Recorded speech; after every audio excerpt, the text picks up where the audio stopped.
প্রিয় হারিয়ে ফেলতে দলে কেন জানি আমারই নামটা আসে বারে বারে।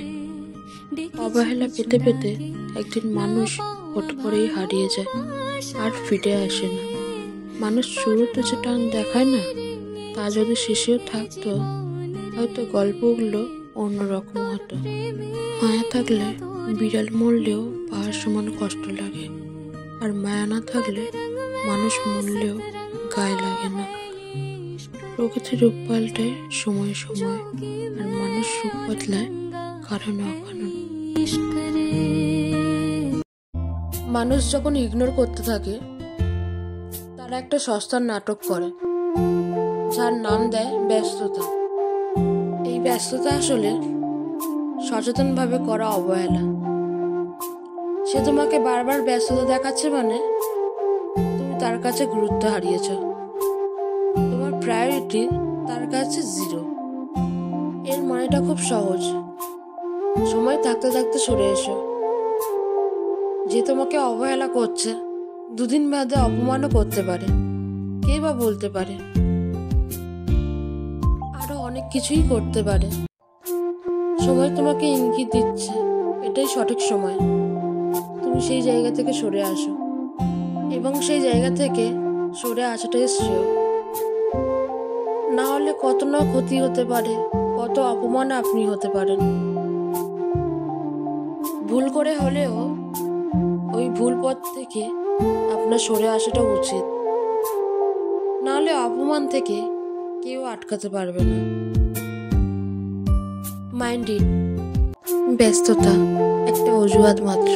যে মানুষটা একসময় তোমার সাথে 5 মিনিট কথা না হলে অস্থির হয়ে উঠতো, সেই মানুষটা আজকে 5 দিন হয়ে গেল তোমাকে একটা টেক্সট দিতে পর্যন্ত ভুলে গেছে। আর যে মানুষটা আমি ব্যস্ত আছি বলে ফোন রেখে দেয়, অন্য কারোর সাথে ফোনে ব্যস্ত হয়ে যায়, একটা সময় সেই মানুষটাই তোমার সাথে ফোনে কথা বলবে বলে তৃষ্ণার্ত কাকের মতন অপেক্ষা করেছিল। মানুষ এমনই, সব পেয়ে গেলে আর দাম দেয় না, তাই প্রয়োজন ফুরিয়ে গেলে অপেক্ষাও ফুরিয়ে যায়। আসলে এই পৃথিবীতে সামান্য খোঁজটুকু নেওয়ার মতন সময়ের অভাব কারোরই নেই। সবাইয়েরই অনেক সময় আছে, সেটা নির্ভর করে তোমার প্রতি তার প্রায়োরিটির ওপর। তোমার প্রায়োরিটি কমে গেলে তোমাকে গুরুত্ব দেওয়া কমিয়ে দেবে। মানুষটা তোমার উপর কতটা ব্যস্ততা দেখাচ্ছে সেটা মূলত নির্ভর করে তোমার প্রায়োরিটির উপর। যখনই আপনি কল করছেন তখনই বলছে আমি ব্যস্ত, এর মানে আপনার সাথে কথা বলতে চাইছে না বলে সে বারবার আপনাকে ব্যস্ততা দেখাচ্ছে। আপনি এটা বুঝছেন না কারণ আপনি নির্বোধ, এটাকে বোঝার চেষ্টা করছেন না যে আপনাকে অবহেলা করছে।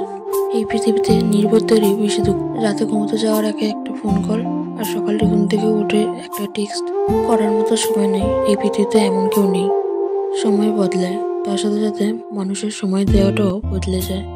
আসলে কি জানেন, আপনার জন্য বরাদ্দ থাকা প্রায়োরিটিটা যখন আস্তে আস্তে অন্য কারোর চলে যায়, তখন মানুষটি অকাজেও ব্যস্ত হয়ে যায়। যখন আপনার জায়গাটায় নতুন কেউ এসে বসে যায়, তখন আপনাকে সময় দেওয়াটাও তার কাছে খুব অপ্রয়োজনীয় হয়ে ওঠে। তবে অপেক্ষা করুন, একটা সময় পঙ্গু কুকুরটিও রাস্তায় চলতে শিখে যায়।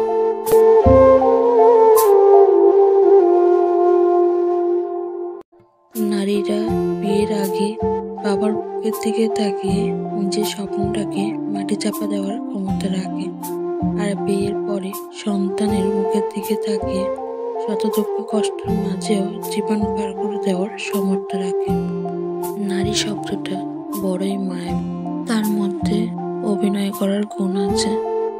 নিজে ভালো না থাকলেও সবার সামনে হাসি মুখে বলতে হয় আমি বেশ ভালোই আছি। একটা নারী বিয়ের পর সবার কাছে অসহায়, কখনো বাবার বাড়ি, কখনো শ্বশুর বাড়িতে। বাবার বাড়িতে থাকলে কিছু হলেই খোঁটা শুনতে হয়, তোকে বিয়ে দিয়েছি এখানে পড়ে থাকার জন্য না।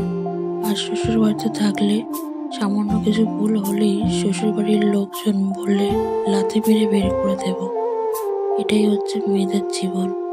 দুনিয়াতে সবাই এক নয়, যার সাথে যে হয় একমাত্র তার কষ্টটা সেই বোঝে। কি অদ্ভুত তাই না, যে বাড়িটা নিজের বলে সবসময় অধিকার কাটানো হতো, সেই বাড়িটাই একদিন অতিথি হয়ে আসতে হবে এবং 2-4 দিন থেকেও চলে যেতে হবে। একটা মেয়ের নিজের বাড়ি বলতে কোনোটাই থাকে না। শ্বশুর বাড়িতে থাকলেও বলে এ তো পরের মেয়ে, আর বাবার বাড়িতে থাকলেও বলা হয় এ তো পরের বাড়িতে যাবে। মেয়েদেরকে প্রতিটা সময় অন্যের কথায় চলতে বাধ্য করা হয়। এটা করা যাবে না, ওটা করা যাবে না, পা দোলানো যাবে না, কত রকমই বাধা নিষেধ আসে। নারী মানে তোমাকে রূপে সরস্বতী, গুণে লক্ষ্মী হতে হবে। মা দুর্গার দশভুজার মতন 10টা হাত দিয়ে তোমার সব দিক সামলাতে হবে। কিন্তু তুমি যদি কোনো অন্যায়ের প্রতিবাদ করতে গেছো, তখনই তুমি অলক্ষ্মী হয়ে যাবে, খারাপ হয়ে যাবে, বাড়ির সুখ শান্তি কেড়ে নিতে চাও এবং সংসার ভালো মতন করতে চাও না। একটা সংসারকে তুমি ভেঙে দিতে চাইছো, সংসারকে আলাদা করতে চাইছো, এটাই বোঝানো হয়।